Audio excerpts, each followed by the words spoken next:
Hey YouTube friends, Ray the Wolf, once again back with a different style of video to keep the algorithm confused.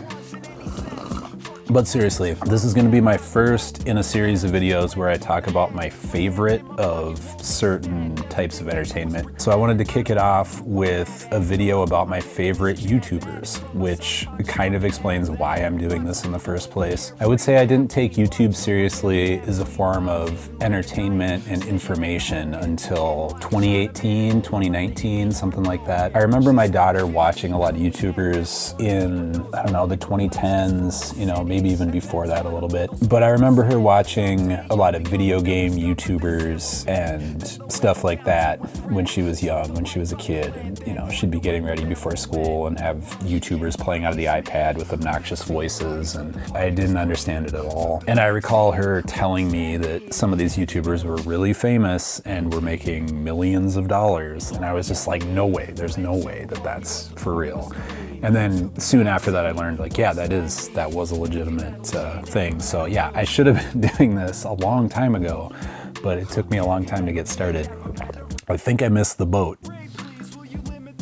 But better late than never. So I've wanted to make YouTube videos for probably the past 5 or 6 years. And I've had a lot of ideas in my head, and there's times where I'm like, okay, now I'm gonna do it. I'm gonna learn how to film, I'm gonna learn how to edit. And you know, finally got started a couple months ago. And now I feel like I can really roll with it because I understand how to make them. And so like once you can make a YouTube video, the sky's the limit. You can make a video about any subject, right? Whether people wanna watch it or not is a different story. But yeah, I can make a video about anything now. So I feel like that's a cool skill to have in this day and age, and I'm happy to finally have gotten on board. And to take YouTube seriously is a legitimate form of information and entertainment and whatever, you know, whatever you want. Because I also remember first learning about YouTube, first hearing about it back in like 2004. But at that point, myself and probably a lot of other people just had dial-up internet. So the thought of putting videos on the internet seemed like virtually impossible. It's like, how could you upload anything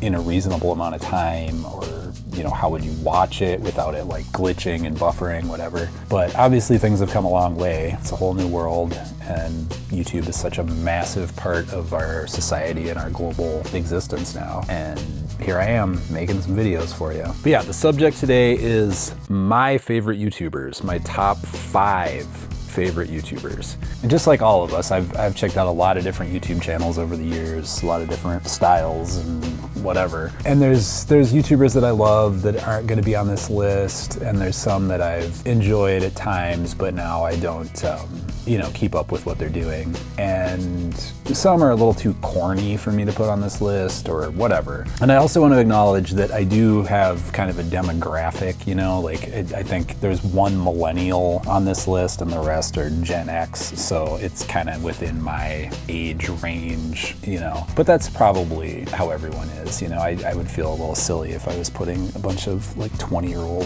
YouTuber influencers on this list, and that's not the stuff I watch, so I'm just being real. And on that note, let's start with number 5. Number 5 is Pat Finnerty. Pat Finnerty is a man from Philadelphia. These are the things I know about him. And he's a musician, a very talented musician. Like, he seems like one of those guys that just naturally, you know, can hear something and just play it back on a guitar or whatever. Although I don't know that for a fact. Maybe he spent a lot of years studying music to get to that point. I'm sure he did, but you know, I've known guys like that are just naturally gifted, and it doesn't take as much effort for them to learn how to play instruments. Anyway, I'm getting off track here. So Pat Finnerty makes music-related videos. Like, he makes sometimes very lengthy hour-long videos about like a song by Train, stuff like that. Just things that are kind of known to be disliked amongst a lot of people in our age range. Something that's agreed upon as being not musically the best. I don't know. But he adds a lot of humor. He's also very funny and adds a lot of little, you know, sounds and images and things like that. Things that are influential on the style that I've been trying to do. And you can tell he does a lot of research and makes very well executed videos that are just getting better and better from what I can tell. And he doesn't post super frequently, but when he does, I make sure to check it out right away. One video of his that I really liked was he often makes references to Rick Beato, the music YouTuber, who I also watch. Beato kind of frustrates me in his curmudgeonly ways, but I do watch him. He puts out some interesting content. But anyway, so Pat Finnerty does this thing where when he talks about music theory or just something in depth about music, he'll, you know, say Beato and then flash like an image of Beato as a bumblebee, or I think there's a more updated image that he uses. There was this one video where Pat Finnerty was performing a concert and someone in the crowd yelled out Beato, and then he made this whole video trying to like get to the bottom of who yelled out Beato, and it was great. It was great. It was like one of my favorite YouTube videos ever, just because it was so like absurd or kind of like unnecessary, but fully entertaining and memorable. And now like anytime I watch Rick Beato or think about Rick Beato, that's what comes to mind. It's just Beato. It's great. And then Finnerty also this year at the Super Bowl during Bad Bunny's halftime show, you know, that organization of Republican conservative people, I forget what it's called, but the ones that did the alternate halftime show featuring Kid Rock, Pat Finnerty did a live stream of that event. So like I had both going. I you know, we were watching the Super Bowl on the TV, had Bad Bunny's performance going, and then I was sitting there watching Pat Finnerty do commentary on Kid Rock's halftime show, which was of course terrible and ridiculously hilarious. And so that's the kind of stuff that guy brings. That is journalism. That is journalism. But no, Pat Finnerty, highly recommend for people my age that like music and want to hear him rip on Nickelback, you know? Yeah, check it out. Or on bad country music, on bad racist country music. Yeah, he's covering that stuff too. Billy Joel, whatever. Okay, that's enough about Pat Finnerty. All right, I feel like I should change angles here. So number 4 is Ray Delahanty, City Nerd. So City Nerd is this guy named Ray Delahanty who was a city planner and now is a YouTuber. And he just talks about city planning and infrastructure, mostly related to public transportation. He's very much a proponent of bicycles and just walking, pedestrian-friendly environments in urban landscapes. Like that seems to be mostly what he makes videos about. The thing that's always appealed to me about his videos is his dry, sarcastic humor. And he's not afraid to rip on conservative ideologies and behaviors. He also has a great ongoing Cheesecake Factory joke that makes me laugh. I've never been to a Cheesecake Factory, and I'm sure it's good. I mean, you know, who doesn't like cheesecake? But I appreciate his Cheesecake Factory jokes. And he's done videos basically all about large pickup trucks and why they're bad and harmful for pedestrians and other drivers and just society in general. And that I really appreciate. I love so many of the ideas that he talks about and his sense of humor, and definitely inspirational on me for creating content. And I do genuinely love the idea of living a lifestyle that is based less around driving vehicles. Like I love having my little Honda and driving it, you know, from here to there and wherever I need to go, and just the freedom of being able to drive on a, you know, short regional road trip or whatever. But I feel like if it came down to it, if I had a different existence, a different, you know, family structure or whatever, I think it would be a lot more economical to not have to pay for a vehicle and all the things that that entails. And, you know, sitting in congestion, traffic congestion is not fun, and it's not good for the environment or practical for a lot of different reasons. So yeah, we should probably all be riding bicycles and taking light rail trains and, you know, buses, whatever. But this is America, and only so many of us are actually doing that or able to do that in a realistic way. But still, I really like Ray's videos, and yeah, you should check out City Nerd. So number 3 is the German in Venice, the GIV, Mike. And I actually got to meet Mike in Venice a few years ago. My sister was living in Los Angeles at the time, and I went out to visit her, and we went down to the Venice boardwalk, and I was hoping that he would be there. I was hoping I would see him because he had at the time he had a shop on the boardwalk that he had for years, you know, and it was like a henna tattoo shop and art gallery. He has since stopped operating that place, like shut it down, and then now it's some other kind of business. But so we get down there to the boardwalk, and there he was sitting on his like bicycle right in front of the shop. And so I just walked up to him and I was like, GIV. And, you know, he introduced himself to me as Mike and talked to him for a couple minutes. He was like waiting for, I think, a German news outlet or something to come interview him.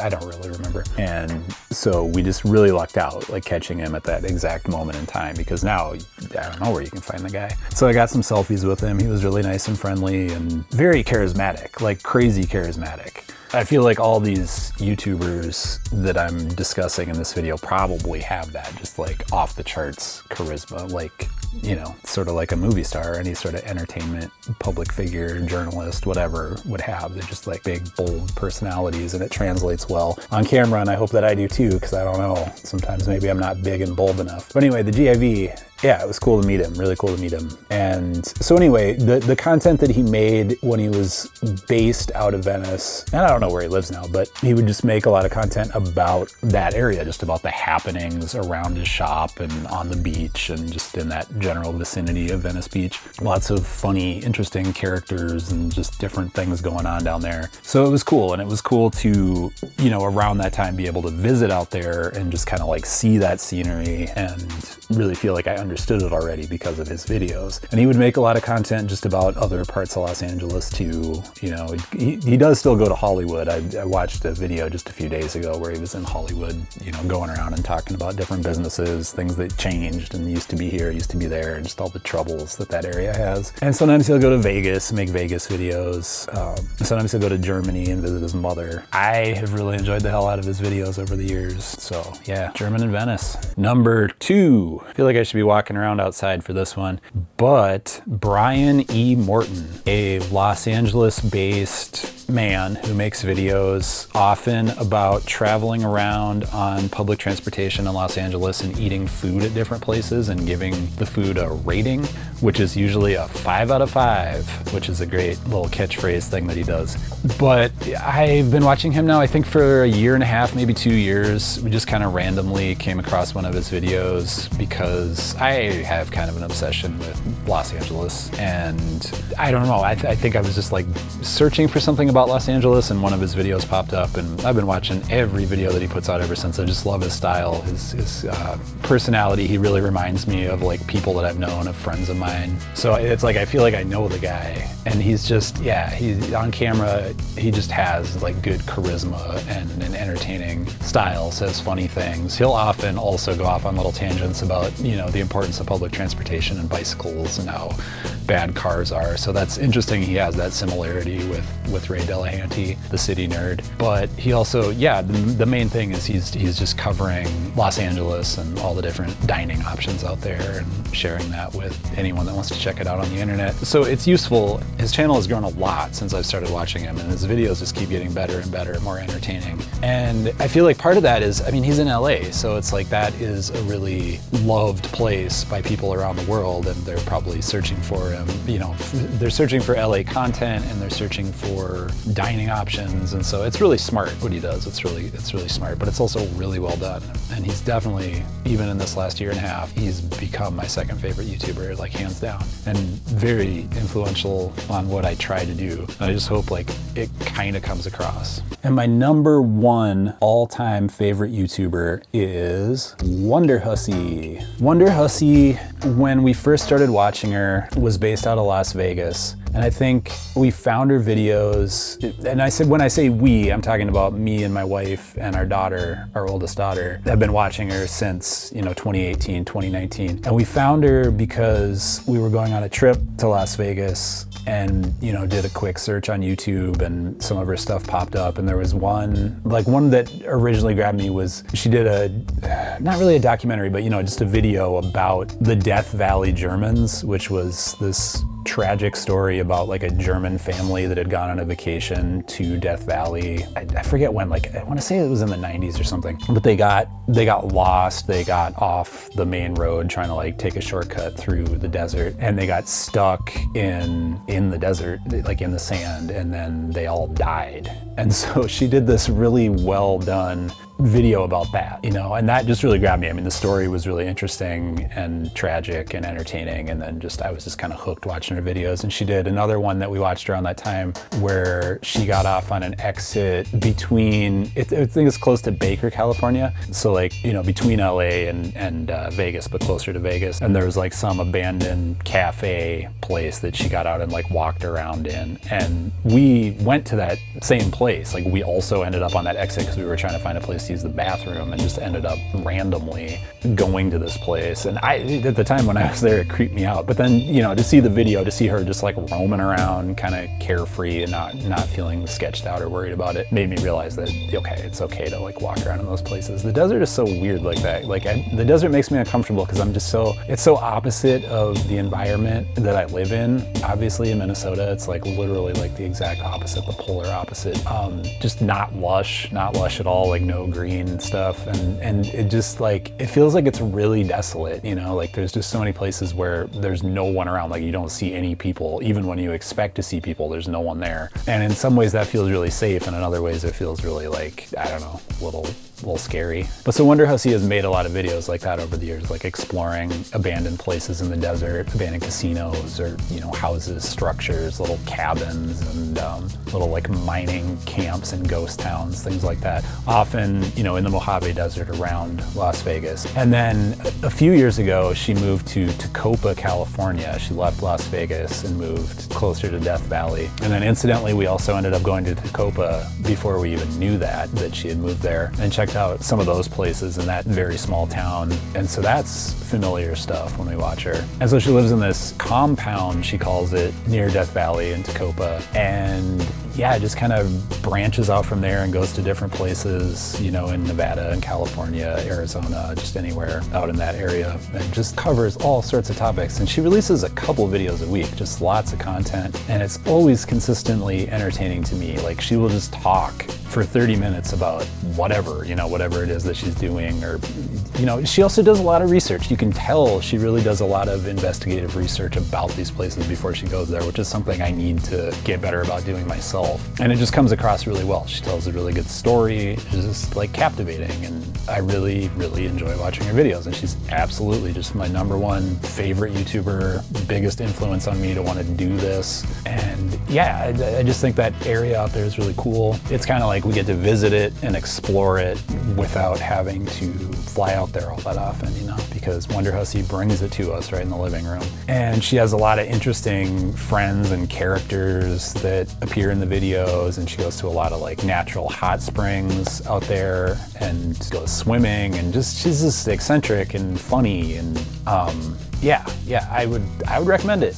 The great thing about YouTube is that we can all find these like little niches that we like and enjoy, and then the algorithm's gonna feed us more stuff that's like that. So, but for me, they're my favorites. They're the most important ones to me. And I don't know, it's cool. I think YouTube it's just amazing. And I feel like maybe I did miss like the golden age of being a content creator, you know? Like it's all just gonna get more condensed and controlled by corporations and power and money, and it probably already is and has been, but I don't know. I'm just still gonna do it for now and just see what the hell happens. But I think you should check out these YouTubers. Okay, I will see you very soon. I have a whole list of videos that I want to make. I have like a dozen ideas in the notes on my phone for upcoming videos that I want to film. Sure does take up a lot of time, and I really, really value you watching these videos. Give it the thumbs up, click subscribe if you haven't. I hate to have to ask for that stuff, but apparently you do, because people watch the videos, I can tell,